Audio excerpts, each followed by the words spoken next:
damn right they're on top of the world. They still hold that MSI championship. Welcome everyone to the LEC post-game lobby after the first day of the second round robin and of course the entirety of week 5. I'm Sjokz here with Ender and Bwipo and Broxah from Fnatic. We've already had them for picks and bans just a little before, but now we will have a chance to really dive deeper into Fnatic's situation as well as the rest of the league. First up though, G2 wins our match of the week. Just G2 things. I know that you guys didn't have that much chance to watch the game, but Ender, give us, you know, the takeaways of how they won this one. I mean, there was a lot of focus on the mid lane towards Humanoid. He did not get much chance to play League of Legends, and this was one of the first early ganks we saw from Sjokz. He was very active throughout the map and sort of showcasing a lot of what we talked about early on with the ability to find these engagements with the Yasuo in the bot lane. There we see it. They did let it hang a little bit fast and loose as the mid-game approach, which we've seen from G2. That's fine. That damage is okay. There's nothing wrong with that damage. What are you talking about? Yeah, in general, a strong game from G2 once again. Was there anything you saw off the games, Broxah and Bwipo? Not too much, honestly. Not too much. You saw the Nexus go down, basically. But I did see that Sjokz got player of the game with Sejuani, which is pretty impressive. Something I struggle to do myself in the Sejuani method. You may not have seen it, but there was actually a moment where he got chased in the mid lane, but what he did instead was he flashed ulted to kill Humanoid in the mid lane. So you can do something flashy with Sejuani. Well, when I see a Sejuani get player of the game, you take notes. He has been playing a really good Sejuani. Must be a damn good Sejuani. Yeah. Key player of the game. Indeed, you said it already. Sjokz, 61% of the votes, which is a bit peculiar because it was Sejuani and also because Mickey was on his Gragas, so people would have thought that that was where it would People go. just don't love supports. I'm sorry. They hate supports, they're the unsung heroes of the LEC. What are you going to do? Like, they don't do damage. They try their best. They get things done. He only did 7K. He did more than the Sejuani. Okay, my logic has been used against me. Indeed. So there, G2 wins the match of the week versus Splyce. You're talking a lot about the development of Splyce and, you know, if their ceiling is higher than what we've seen so far, how much do you take away from the fact that they couldn't win this game versus G2? I mean, I think we look at it, right, and G2 are the best team in our league. Yeah. So you try to beat them, and that's sort of you judge how well you do against G2 as it's the judgment of how well you do internationally is basically what we look at for our teams here. So, like, yes, they're not going to beat G2. We knew they weren't better than G2. They did hold their own for a little while there, but ultimately, like, this team still has a long way to go. But not everyone plays like G2, though. Oh, sure. No. But it's like, okay. So one of the conversations we had, like especially with Frost, I talked with her a lot about this, is that we've never in EU had a team come back after winning an international tournament. So it was always very hard to judge like how would we perform internationally. Yeah. So because G2 actually won MSI, it's now a good like rubric to try and determine like how well will you do internationally. Yeah, I think that's a good point.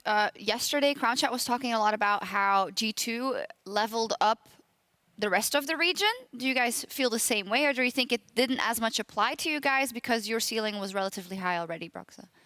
I think having some really good teams around is definitely important, and I think both this year, but even last year already, I think the EU teams were starting to get better and better as a whole, and well, now with G2 being so good this year, we, all of a sudden have a really, really good scrim partner in them. There's teams like Splyce and Origin who have stepped up a lot and really coming in and showing some good play. And yeah, I think it's a really good thing for the region as a whole, having a team like G2 especially that can play this type of style and really test you in different ways than some of the other teams can, and at the same time play at such a high level. Of course, last year you guys were on top of the world here in EU, winning everything quite easily, I should say. How different is it playing in EU this year around Bwipo? It's harder. I feel like the overall level of gameplay has gone up. I think players individually got better or, well, replaced.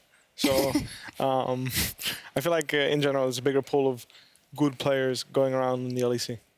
Indeed. Let's take a look at the standings, because earlier Fnatic, of course, got a big win in the fight for top 2, setting the stage for an intense race between you guys, Splyce, and G2. Now G2 is number 1, Fnatic number 2, and Splyce number 3. So, we're looking at you guys in terms of the road back to the LEC title, and we got some flack for being very critical of your 2 last games. But I think from our side, that's understandable because we look at you guys in the lens of world finalists, 2-time champions last year, a team that wants to be back at the top, right? And I would love to know how you guys think about those 2 games and how you lost them, and if it was just a blip on the radar or if we should be looking into it more. I think in the Splice game, it was the first game where we just had a really, really bad early game. We had some early games that were not ideal and, you know, that could have been better, but usually we would somewhat quickly find a way back into the games.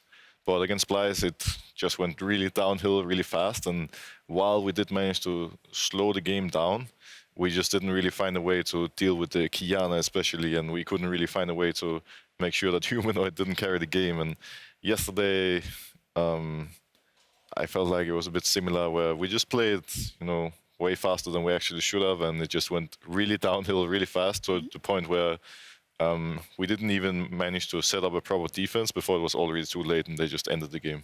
Yeah. So is this indicative of things that are worrisome for you guys as a team, or is it as simple as, okay, were these mistakes and they'll be easily rectifiable, as we also saw today? Honestly, I feel like as a team, when we fall behind, we're really good at finding our footing. I think that even when the game is going bad or we might have lost 1 or 2 fights in a row, we're able to reconsider how we approach the fight and set up a game plan of, all right, we're going to focus this target this way, we're going to set it up that, and let's fight. But I think in both games we played, we weren't able to do that, either on execution or on...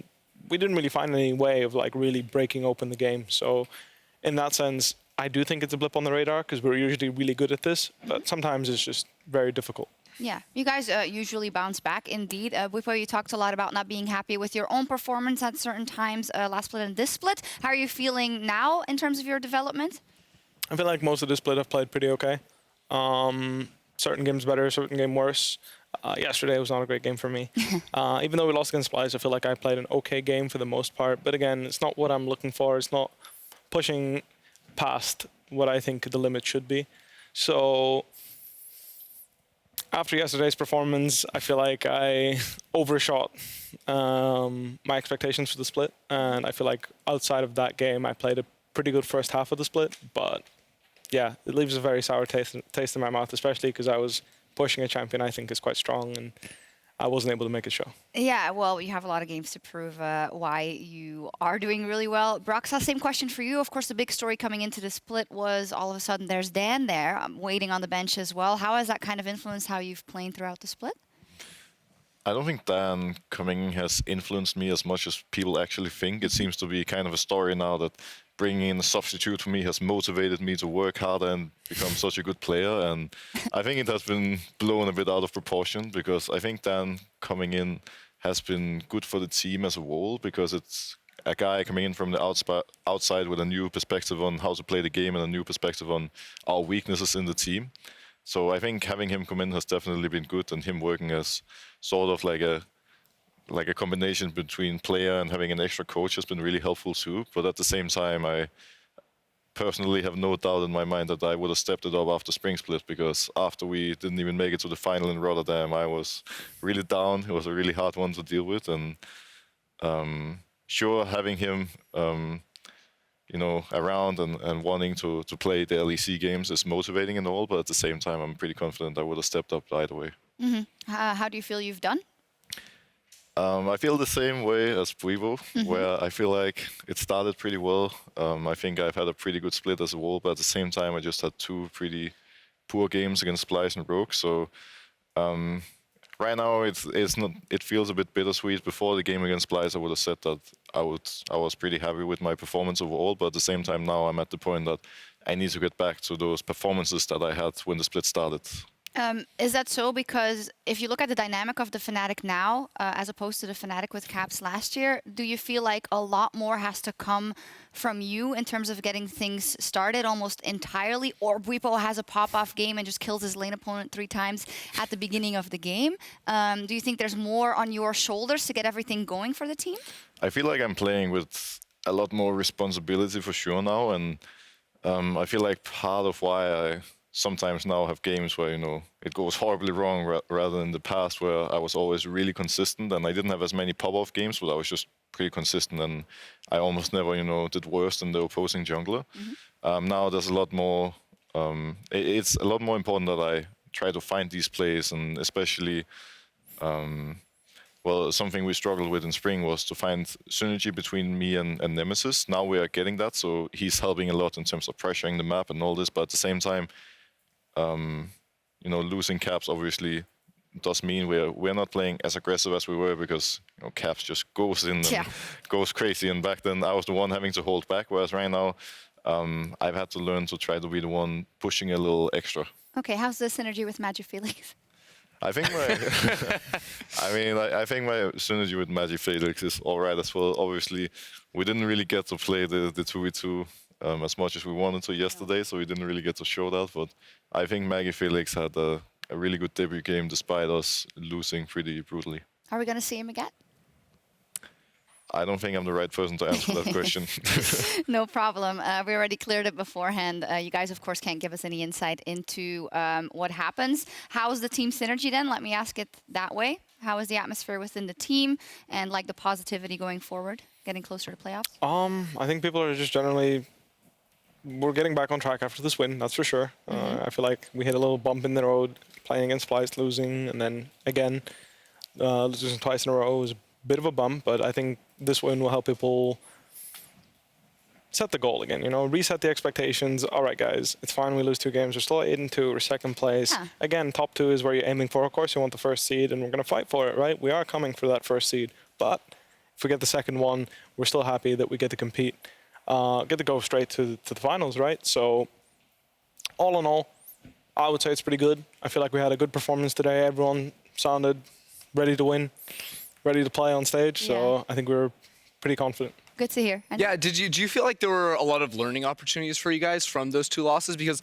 just sort of watching those games, it felt like it was less glaring team mistakes and just individual players going too ham at inopportune moments. So I'm curious whether or not those losses, people always talk about losing is the best way to improve. Are those actually losses where you can go and find nuggets of information that will level up your team, or were these games that were just sort of just outlier games, I suppose, that you just throw away as just bad performances? I think we can definitely learn a lot from these games, and just looking at the game yesterday, there's a lot to take away. I think it already started off when I went for the first gank top. That was just, it was just really overforced. There was no reason to go for that type of stuff, and if we just decided to play the game a little slower, then it would have been a whole different game. And the same thing happened a bit later. We took a fight outside of Drake, I believe, a fight we didn't even have to take in the first place. And yeah, just in general, we played way too rushed. We took too many risks. And if we played the game much slower, then we would probably have won. And I think that was a really important learning experience, that while trying to look for plays can be a good thing, but there's no need to overforce either. Yeah, I am also a little bit curious about that top lane jungle 2 versus 2. Obviously, it was our first Rengar top lane we saw in the LEC. But sort of looking at that match, it was okay, Rengar needs to push him in lane to fully maximize his brushes and go for these aggressive trades. So it would stand to reason that top lane 2v2 is going to be really important. And there was Olaf first picked on the other side. So me looking at that game was this seems like a very bold decision here, especially pairing with a Sylas that I think is maybe a little bit weaker in those fights up against an Olaf. How do you guys feel about that? For me, honestly, I feel like Rengar is, he's a unique champion. He has his own way of playing, but I don't think you need to maximize any champion's power in any lane, right? You're not going to be oh, yeah, I'm playing Jace, I need to maximize my poke and harass this guy the maximum amount. Sometimes the jungler is there and you got to back off, right? Same goes for Rengar. You got to know when, you know what, you can have my bush. I'm going to go wait until my jungler shows up or whatnot. So in that sense, of course, the 2v2 is important, but it's not like you can't concede it. Rengar doesn't disappear, He does. That's his ultimate. That's sort of his thing. Well, after 6, yes. But for you, it was before. I'm kidding. Only just one. It's because we know each other, guys. It's no big deal. But the idea is you keep your pressure up. Once you have control of the bush, you're a very scary cat. And then when you lose control of the bush, sure, it sucks for a few levels, but you're still a pretty beefy champion. His battle roar is quite a broken mechanic. Some would say. It is. He heals a ridiculous amount. So in that sense, he can hold his own under the turret until it is his moment to pressure again. Do you feel like from your side also, Bwipo, you guys just kind of lost control in both those games? Because it's like when you play a game yourself and you die and then you go into the same situation, you die again, you say, okay, you know what, I shouldn't do that anymore. But then it happens again and again. What are kind of the difficulties at reining everybody in at the same time when you're in a game like that? I think the biggest issue we had in the Splice game specifically is that we didn't find our footing. We didn't fully understand that, you know what, the game's actually in a fine state. Because we started that game off with a pretty bad early game. We had a deficit, and then we clawed back, right? We played the side lanes, played the TF, got a few picks here and there, and then all of a sudden, you rewatch the game now, and you're like, oh, we're 4K gold up. What? We had all the pressure. What? What went wrong, right? And then it was in a moment like that where no one was calm enough to say, you know what, we don't actually have to go for this play. We're winning both side lanes right now. Let's just go side we weren't winning both sides because Kiana could one-shot one of us. But point being, we could just play the side lanes, play a slower game, play a smarter game, and we would be fine. But we felt like there were some key cooldowns down. We could go for a play on the Xayah, messed up there, and then the game snowballs back into their control. And the road game was a bit of the same problem. Yeah. You go for the first play, it fails. You feel like you can go for another one, because now, their cooldowns are down, and then you get smacked again, and you're like, oh, well. Yeah, there we go. Awkward. There's a lot of hype around Rogue. I think it maybe died down a bit today after they lost to the brand new Misfits. And a lot of talk on social media as well from pro players and from coaches that Rogue is a lot better than people give them credit for. What do you guys think? Well, I think Rogue has been looking surprisingly good, actually. I was a bit skeptical seeing them put in so many new players all of a sudden, but I think the roster has been performing really good. I feel like, they're by no means a top team right now, but I would definitely say they're somewhere in the middle of the pack, and they're doing a pretty good job. Yeah, they can get to playoffs perfectly. Yeah, I mean, in particular, I think a player that stood out for me is Inspired in the jungle. I think he's actually had one of the most impressive rookie splits so far this season. I just think he has a really good understanding of tracking the enemy jungler. And even today, I'm not sure if you guys got to catch the game, but against Misfits, the first 10 minutes where there were constant pings on the enemy jungle of where the jungler was going to be. There was very good deep vision. So I'm curious how it feels playing against such a new face, because I know junglers can often get a feel for playing against each other, and he's sort of that new unknown. Well, for me, I don't feel like I got the full experience of how he plays yesterday, because we threw the game away so early, and I was playing from behind pretty much the entire game in a rough matchup. But at the same time, I think he has shown already that he can look to play aggressive, and he can really start snowballing and be in the enemy jungler's face when he has to, which is something that is pretty rare to see from a rookie. And I think he has had a pretty good split so far, and definitely is one of the better performing players on Rogue's roster right now. Before we move on to our next topic, I would just kind of like to get a thought about Misfits Gaming, just because you guys, of course, played against the roster that is now no longer there in spring, and then most of summer as well. What ultimately do you guys think went wrong for that roster? I think I feel the same way. I mean, it was hard to believe that something could go wrong, right? Yeah. That's the main thing that you realize is it went wrong. Honestly, when you have a bunch of good players that play together and you all have your own opinions, there's two things that could have happened, right? Either the players weren't as good as people gave them credit for, which is, again, I don't want to go that way, because I do feel like all the players gain their respect through years of performance, right? I don't think there's a single player on that team where you were like, that guy, he is not as good as people think he used to be. So in that sense, I'm not sure what to say. It's a bit baffling that it happened the way it did, and especially that everyone jumped ship, right? Was it really just a one-year deal? Let's just make a super team for 1 year. If it doesn't work, yeah. Or did they want to grow something, and it turns out that this is the way they wanted to go, which is strange to me, because again, even if you have a bad split, a bad year even, I'm sure you can make something work if you're committed to it. As a caveat, you say, I don't want to say that about these players because they have all these years of experience, but people fall off, people evolve, Right. So it could very well be, right? Or are you saying that what you saw from the individual players up until now, you think that they were all playing to the level they should have? Could that not be a factor at all? Honestly, I would have to properly have a good look at everything, right? Because were they as crisp as they used to be? Probably not. Let's be real. But the question is that their problem? Was that their fault? Was it the environment they were in? Was it the champions that they were asked to play? How much freedom did the players have? How comfortable did they feel? There's a lot of things that factor into performance, right? Absolutely. And I feel like it's a combination of everything. It almost has to be, right? because I don't want to believe that, you know, the roster they set up, but it turned out that all 5 players got carried by the people that they played with before. I think that would be exactly that would be a very extreme way of putting it, right? So in that sense, I'm sure there's still good players from that roster that will find success in the future. The question just is which are going to and which aren't, because the people that aren't, I feel like they're going to be, well, scapegoated. Yeah, absolutely. They will take the blame for this roster's performance, and I feel bad for those players. Well, there's already a couple of opinions out there of people really getting bashed for when we don't know the inner workings of the team and we can't really tell. Just to theorize, with super teams, I think it all balances on that edge, right? Because if everyone's playing to their top performance and everything is great and there's a honeymoon phase and there's no issues, of course it's going to be great. You're going to win worlds, whatever, right? But I feel like super teams are hit the hardest by small underperformances and things not going exactly the way they should, because then they're going to start second guess themselves and think, okay, hey, I am able to do this. I was on top of the world. Why is it not working with these guys? What is going wrong? Like, and then the communication starts to deteriorate. And I feel like that's a very difficult problem for management and coaching to deal with. Again, that's just my own opinion, right? But yeah, I feel like, honestly, this is where the coaching staff comes in, right? This is where, if you have a solid coaching staff with a lot of experience, which, again, they also had, right? Yeah. So what went wrong? But, for example, Joey, Youngbuck, I think he's really good at when the team is underperforming, he's just like, this right here. That is the problem. We're fixing it.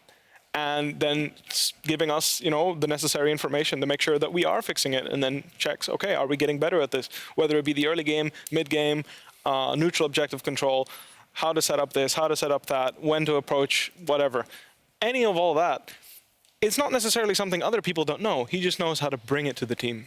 Yeah, and I mean, I feel like that's something that can definitely work with the team. You guys have rapport with each other. You've been playing together for a long time. Yes, you brought in Nemesis, but the majority of the team is the same. I think it's a very different situation when it's Misfits, where this team has never known success. This roster never knew success. So yes, you can come in as a coach and you can try and it's like, let's fix this one thing. Even if they fix it, they then lose the following week, which means that you don't have the trust, you don't have the results to actually like build up and have confidence in yourself. Sure, but how many weeks do you need to fix everything? Sure. I mean, you know what I mean? Like, that's what I'm saying. I think the period of time that it took for performance to truly show was longer than people expected. I think that is the more surprising thing than the fact that is it weird for you then that the timing is like week 5 of the summer split? It almost feels like just write the year out and maybe something happens, or But that's what I'm saying. That's why it's strange. I feel like everyone's just like, what the hell? Yeah. This is fair enough. I feel like you could at least just, you know, you might as well play out, last 4 weeks. You know, who knows? Maybe they win the next 8 games.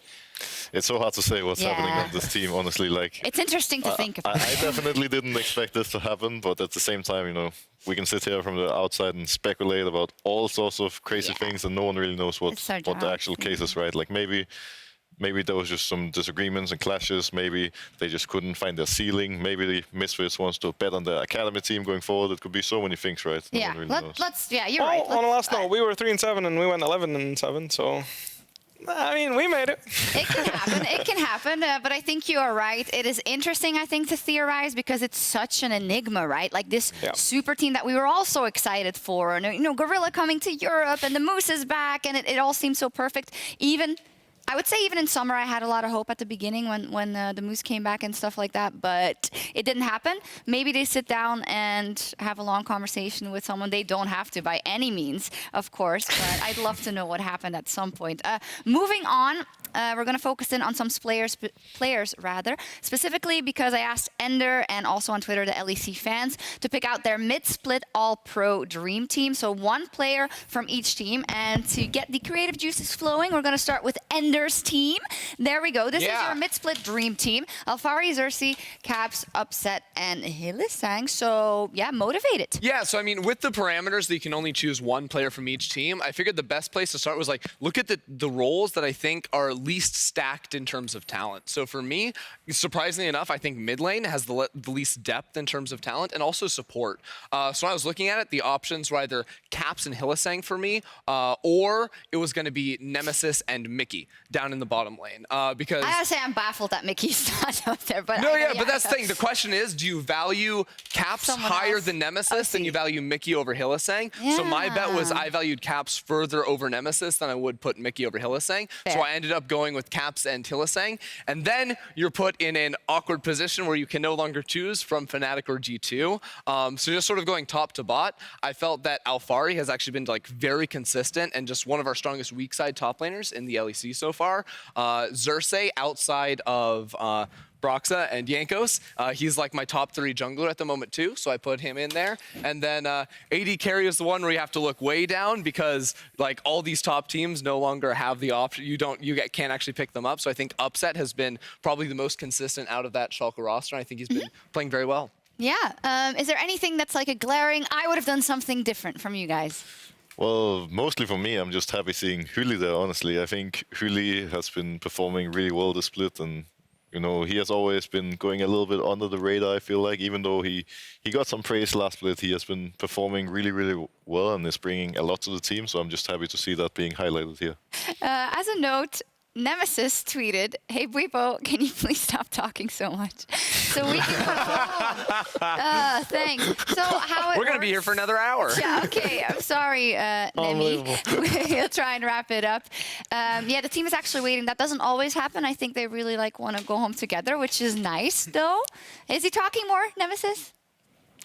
Yeah, I definitely think he's starting to find his place in the team. That's toxic, man. What the hell? He doesn't I even told him it's okay if you guys want to leave. He doesn't talk as much as Bwipo, but he's starting to open up to the rest of us. So, Okay. maybe he won't talk too much to Bwipo after this. Maybe he's a bit salty that Yeah. he's keeping them waiting. But Don't feel self-conscious. We like this. You always give good content in interviews. You know what? I just got from production, Nemesis, just to annoy you, we've gotten another hour on the PGL. Isn't that great? No, I'm just kidding. We're going to move on pretty quickly. And then, yes, is there anything else that you guys would have changed? Obviously, nice that there's some praise for Hilly.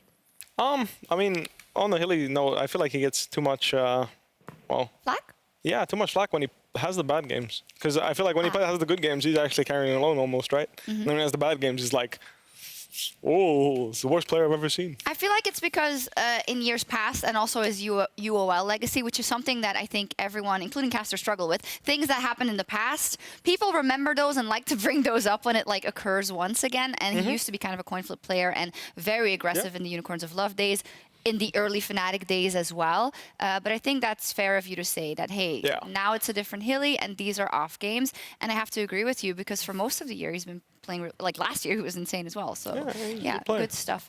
All right. Yeah, I think that's about it. If there's no more remarks about Enders, there's a lot of, you guys are pretty happy. I mean, with I that. think it makes sense. I think Alphari is a solid top laner. How good would this team be? So, like, assuming all these players stay on their main rosters, like Caps is still on G2, where would this team finish in the LEC after playoffs?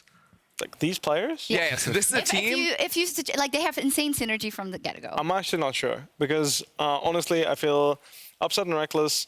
I feel like Hilly is a player, he needs to have his freedom. I'm not sure how Upset is. I'm not sure how much he wants his support to be in lane. I heard yesterday, I think there was a comment about he felt like Ignite was roaming too much. Was it yesterday? I mean, so when we look at Schalke's history, he actually gets like so little attention. If you look at like support proximity, jungle proximity, like his support just is never in the lane. So I feel like he'd do great with Hylissang. Well, that's the thing. He seemed like, to me, he seemed like the player that was the opposite or would want the opposite, right? So, you know, maybe he would do great with Hilly.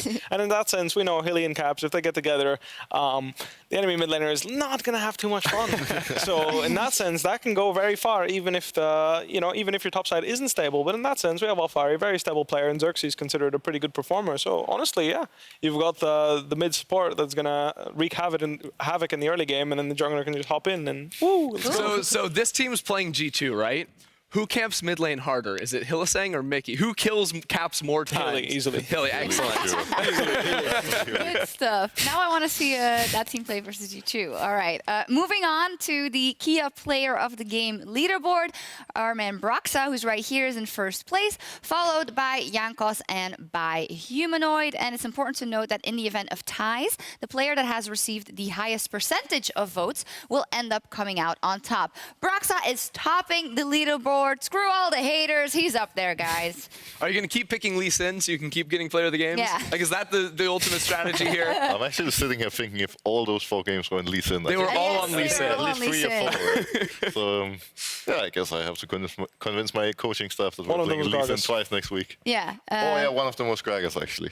Is anyone very absent? Because I know these player of the game votes, obviously there's only 3 that are eligible for being picked. So is there anyone that is glaringly missing from this? A lot of people, but... I mean, jungle is unbalanced, as we can see. yeah, exactly. Mid lane coming in close. Yeah. I feel like you could, always bring up someone like Caps, for example. I think Caps has always been playing really well, but at the same time, G2 is so stacked, and they have so many good players, right? He's usually up there. Not seeing Caps here is a bit off, but at the same time, it's no surprise seeing players like Jankos and Perks take the spotlight, right? Yeah, I mean, it's important to note that it's the Kia player of the game leaderboard of 3 players for every game, so it's not like it's a gospel in terms of MVPs. So yeah, there we go. Ender, who would you think would be on top if all players were always eligible and everyone would vote? I mean, based on the first half of the split, honestly, Broxah, you're smurfing, dude. I honestly don't know how else to put it. Yeah, okay, I gotta be real. Those 2 games didn't look very good, man. There were some grim engages there. And these but those other games, you were solo kill. Yeah, let's go back to the smoke. I think in those 2 games, you looked like the 7th best jungler in the split, and then in all the others, you looked like the number 1. There you I mean, go. the 7th at least, it could be worse. Yeah, okay. Well, as we close out week 5, let's get another look at the best moments from the Rift in our Alienware big plays. First up, our back-to-back MVP, Caps, danced around with XL yesterday, and this fight is simply perfect execution. With level 9, and we've actually not seen them a lot. Now Cajun is picking a fight with Caps or vice versa. Pop Blossom will come up, this will buy some time. Caps manages to get away just for now. Expect is in some trouble as he was stunned up very, very briefly. Caps takes him out with the help of Wonder. Now he's looking for another target. Teleport's being channeled. Here comes Perks. Doesn't have an ultimate available to him, but the Boomerang Blade, as well as the damage, will secure yet another kill. G2, 10 kills already. Remember the stat we talked about. Only G2 and Fnatic have secured more than 40 kills in a weekend. Caps is so good at this champion, it's actually unfair. In a 1 versus 3 where he doesn't have pressure, in a fight that he should lose, and he's still going. Unbelievable, continues to chase down. Is gonna dash forward, looking for mistakes, and will find the kill, will get away, and it's Mickey. Okay. I can't really move. Black and TP2. Oh. You're kind of, yeah. I think Hello. it might just be... Yeah, I think I'm I can shield you. I could TP though. Oh. Fine, maybe. I'm TPing, I TP. I'm flash. We can DFW or something?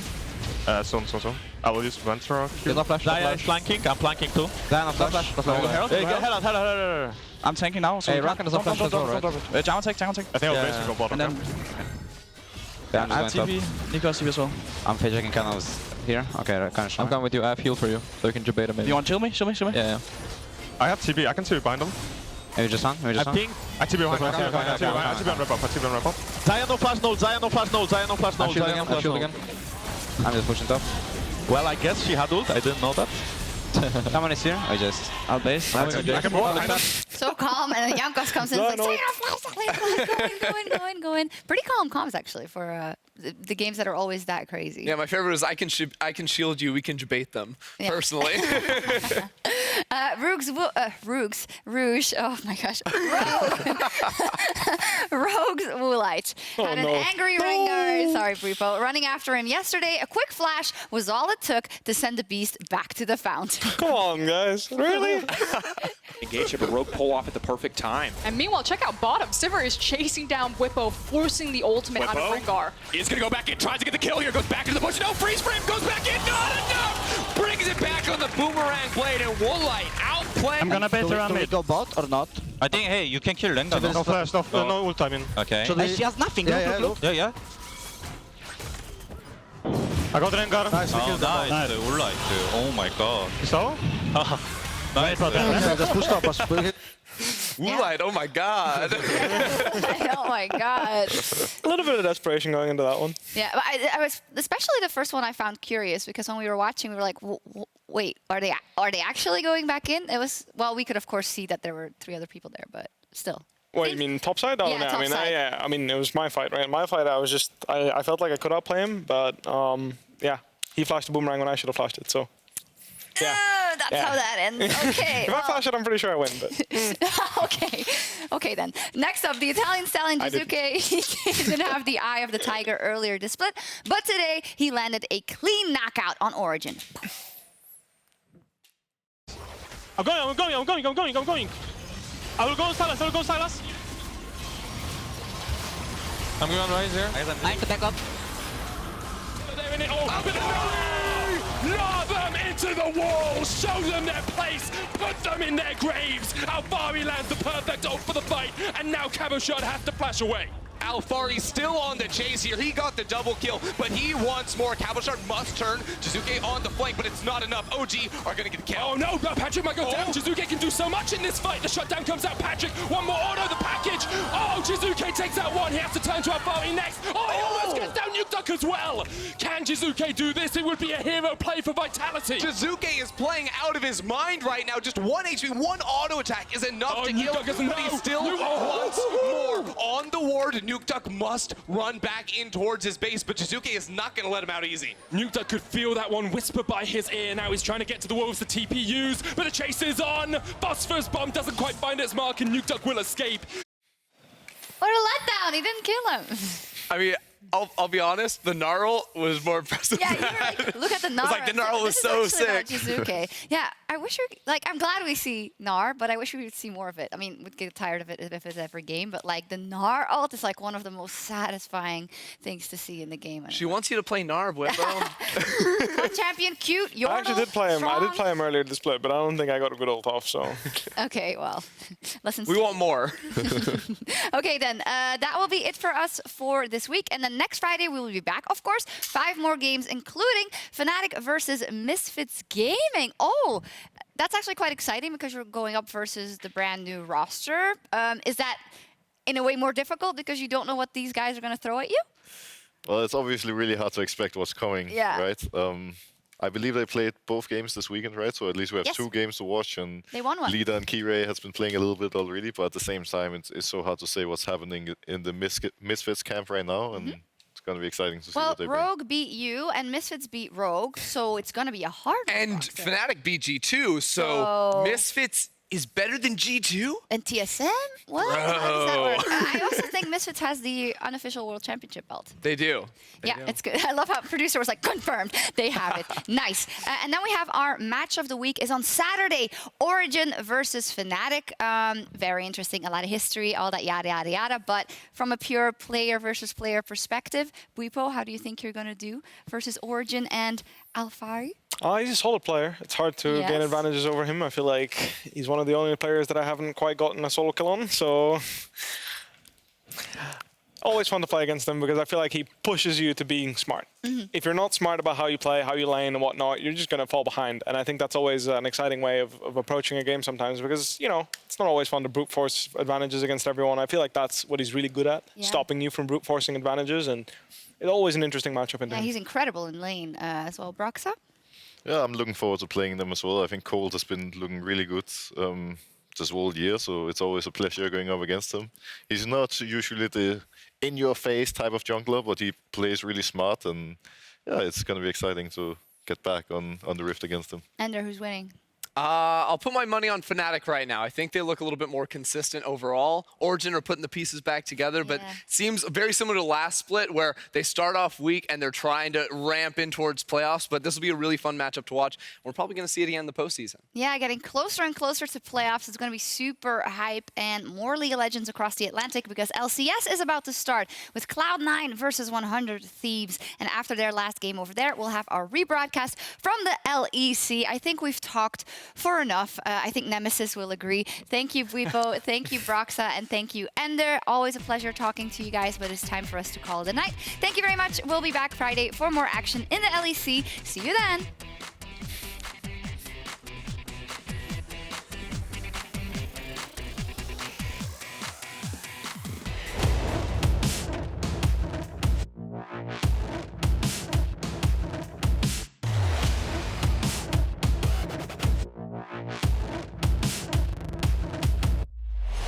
They might be be able to turn this back around. Flash in, stunned up. The CC coming out from Exile is perfect, and now Trick is caught in the midst of two, but he takes down one. Expect looking for the dive against Trick underneath the tower. G2 member versus G2 member, and Trick is the one that comes out on top. In typical G2 fashion, Sjokz win the game. Maybe Dandan can do it. Look at Neon, he's going to take down Prophet Q is dead, but Dandan's in there, and the Baron's low, and Dandan gets it, and Misfits have somehow found the fight. Absolutely unreal. Wulai now trying to turn around, but there goes Dandan. Dandan, so good they named him twice. Yes. Okay, calm down. Calm down. Rebel Misfits change their whole roster, and then take the win. Jizuke on the flank, but it's not enough. OG are going to get killed. Oh no, but Patrick might go down. Jizuke can do so much in this fight. The shutdown comes out. Patrick, one more auto, the package. Oh, Jizuke takes out one. He has to turn to our party next. Oh, he almost gets down Nuke Duck as well. Vitality take down Origin in week 5. Dreams will be the sacrificial lamb. Gray with a massive ult, the big pop-off, but there's no follow-up here. The gold card will connect. Selfmade on the retreat. SK are getting torn apart. They bit off more than they can chew, and in the fight that they pick, they die.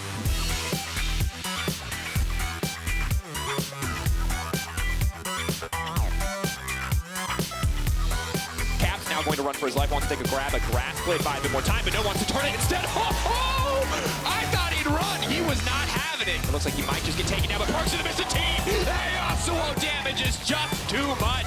Kiana will move in for the kill. Oh no, no doubt in your mind that they are the top team in the LEC.